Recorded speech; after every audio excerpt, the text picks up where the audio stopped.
What's up, fight fans? Mainman Mademan here. Y'all know how I get down. We talking boxing. What up to the fam? And what up to everyone in Mainman Mademan's boxing form? Hey, look, the thing is this, man. I caught the Joe Joyce versus Joe Parker fight that went down yesterday afternoon. And I tell you, fight fans, I keep telling you over and over and over again, Joe Joyce is the real deal. He's like a slower George Foreman, man. You know what I'm saying? Heavy hands, thudding jab, thudding punches, good stamina. I mean, real humble, doesn't seem overwhelmed by the moments, none of that stuff, you know. Even between rounds in the corner, he's calm, he's cool, he's not breathing hard, he's not losing his head in the middle of a fight. And I'm telling you, man, Joe Joyce might end up being some sort of anomaly, man. I'm telling you, man, because it's something about his style, especially with today's heavyweight division. It's something about his style that these heavyweights are struggling with. And I think what it is Joe Joyce has a pace that he fights that he is very, very comfortable with. And Joe Joyce has mastered the art of not overworking himself and using his legs to run you, chase you here, chase you there, chase you here. He goes at his own slow pace. He uses that jab to cover real estate. It's a hard jab that can bust you up, that can bust up your eye, that can bust up your face. And he just uses that jab to cover the real estate. And once the fight becomes close quarters, he throws these short little shots, like little uppercuts and little hooks, man, that just do a lot of damage on the inside. So on the inside, he's a good fighter.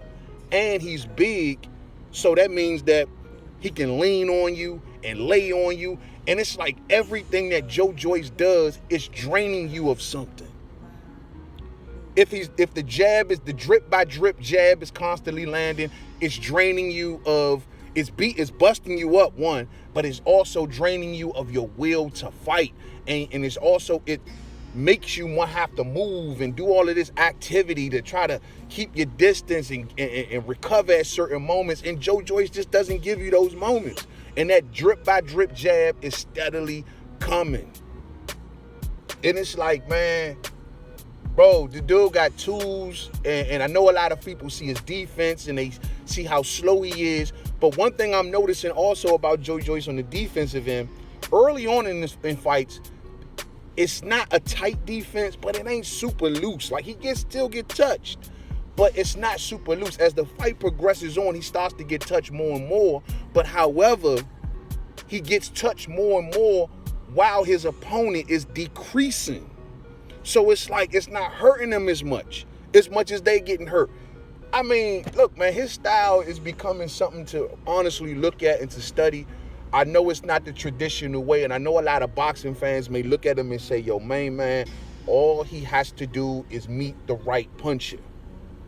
But I say, man, look, Joe Joyce versus a big puncher, if that particular puncher doesn't put him away, if they don't put him away, and if that big puncher, you know, puts out all of that power and he's not successful, he may even knock Joe Joyce down. But if you don't finish him, and if that took something out of you and you need some recovery moments, that's going to be a problem for anybody, fight fans. Whether it be Tyson Fury, whether it be Seontay Wilder, whether it be Anthony Joshua, whether it be Oleksandr Usyk, whether it be any of them, it's going to be a problem if you cannot put the man away, because he's strong, very strong. His fight versus Joe Parker was very interesting, man. I gotta tell you, man. Now, I didn't do a prediction for this fight, but I did do some build-up talk in previous live streams, and I've always favored Joe Joyce heavy over Joe Parker. I've always accused Joe Parker of not having that killer instinct for a heavyweight and willing to really get in there and get dirty, you know what I mean? But I gotta admit, man, in this particular fight, he tried early. Like, I thought he got Joe Joyce's attention very early, about the third round, and he put some big punches on Joe Joyce. The thing was, I don't know if Parker had kind of, blew it at that point, and he had to go into recovery mode for a little bit, and he tried to find little safe spaces in the ring where he thought he can maybe kind of, take a little bit of time off. And in the meantime, Joe Joyce is steadily coming. He's steadily touching you with the jab. He was steadily, just coming forward, trying to get next to Joe Parker. And Joe Parker was trying to make certain stands as Joe Joyce was coming. He was trying to make a certain stands and get off a quick 1-2 or good couple punches, but it just wasn't enough. And by the time you got to about midway in the fight, about round 5, man, those punches wasn't doing nothing to Joe Joyce. He just walking through them.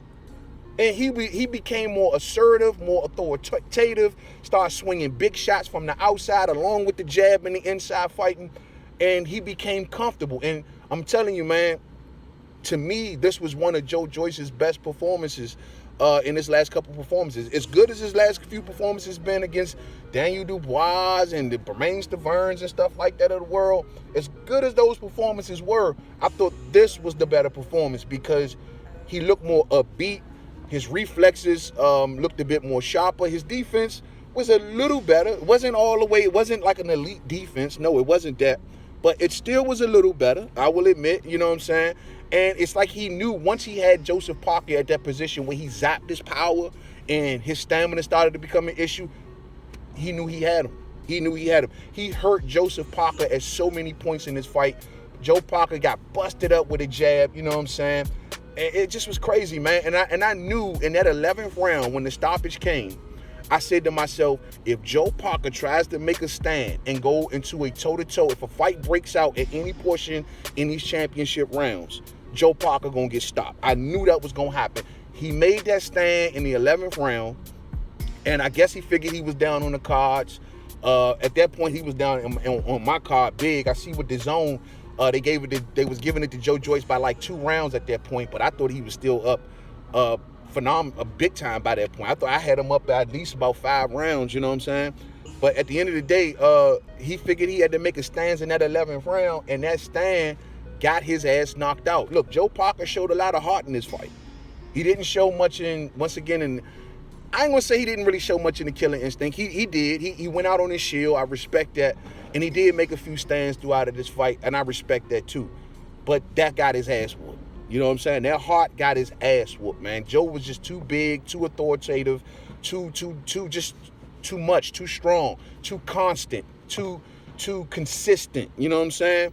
And that's the deal, man. Joe Joyce's biggest superpower, what he brings into the ring, is consistency. Because if you don't put him away, no matter what you hit him with, he's still going to get back on the job. I got Joe Joyce as one of the top 5 heavyweights of today. He is definitely in the top 5 conversation, and he's going to be a nightmare for anybody, fight fans. Anybody, you know what I mean? You know, we seen Tyson Fury right there ringside, and, Joe Parker's his homeboy. We know him and Joe Parker go way back. Maybe that beatdown of Joe Parker may inspire Tyson Fury to say, you know what, let me go in there and fight this guy. I mean, both of them dudes rocking out with Frank Warren and so on and so forth. And, of course, Joe Joyce wants to get back in there with Oleksandr Usyk because Usyk beat him back in the day in the amateurs. And I thought yesterday's version of Joe Joyce was real reminiscent of the amateur version of Joe Joyce. It really was, man. But he wants Oleksandr Usyk, and I'm going to tell you, Usyk may have the counter style that can really kind of give Joe Joyce some issues because Usyk can move. I would think that Usyk might want to think about slimming down a bit because he's not going to want to go in there toe-to-toe with Joe Joyce. He's not going to look to try to go for a knockout on Joe Joyce. He's going to want to be agile and have stamina. So I think he may slim down, lose a couple pounds, and make him more agile, you know what I mean? But that may be an issue for Joyce landing on Usyk because to consistently land, you got to be right there. And if Usyk is moving too much, like he did in the amateurs, staying away from Joyce just enough, touching him enough, and then getting out of dodge, that may be the answer to cruise to a decision victory over Joe Joyce. But guys like Tyson Fury, I don't know, man. I mean, Tyson, I think, can outbox Joe Joyce, sure. But if Tyson's stamina becomes an issue, that may be a problem. I think Tyson will look to slim down versus Joe Joyce, too. I don't know if he'll be a battering ram, say like he was against Seontay Wilder, or that he would do against other opponents and try to throw his weight around. I don't think he'll try to do that with Joe Joyce. I think Fury would try to outbox Joe Joyce. And you just got to wonder if Tyson Fury's stamina will become an issue in that fight. And will he slow down from Joe Joyce's body work. Because when Joe Joyce is close quarters, he hits you downstairs with some thudding shots to the body. And you will have to wonder, will that affect Tyson Fury? But you also got to wonder, will Tyson Fury's size affect Joe Joyce? Because if he leans on Joe Joyce and he somehow drains Joe Joyce, what do we got there? The thing is, we haven't seen that, though. Like, people don't drain Joe Joyce. He drains you. His punches are draining you of your power. He literally beat the power out of Joe Joyce, you know what I'm saying? Or he, in Triple D's case, he beat the fight out of Triple D, you know what I'm saying? Like, he's punishing these dudes into submission, fight fans. And I'm very impressed with Joe Joyce. This is a guy who, not, if you look at him, you'll be like, oh, this dude's too slow, his defense is this, he shouldn't be advancing this far, but he's advancing. He's advancing. And the question is emerging, who's going to beat him? Who's going to stop him? Is he unstoppable? Is he really a juggernaut? Man, it's like Frankenstein, fight fans, or some sort of villain, or some sort of horror movie or something, you know what I mean? Like, these fighters, they be running in the ring looking for hiding safe spots. It's like saying somebody running through the woods and hiding behind the trees and running in the cabins and stuff. And whenever the villain is walking through the woods, they jump from behind a tree and throw bottles at him and hit him with a Molotov cocktail or throw grenades at him. And yeah, you hit him, but you ain't finishing him. And he steadily keep coming, and you finding all these hiding spots, and then pretty soon he kicking in the door to all of your hiding spots. You ripping down the trees, and now you cornered, and you got nowhere to run, and you got to fight. But at that point, you done drained yourself running in all of these hiding spots and throwing all of these weapons at them. You done drained yourself so much, but now you cornered and you ain't got much fight left. That's how Joe Joyce does in the ring with these fighters, fight fans. He's hunting them down in the ring. He's walking them down. He's going through all of their weapons and going through all of their stuff that they hitting them with. And what happens?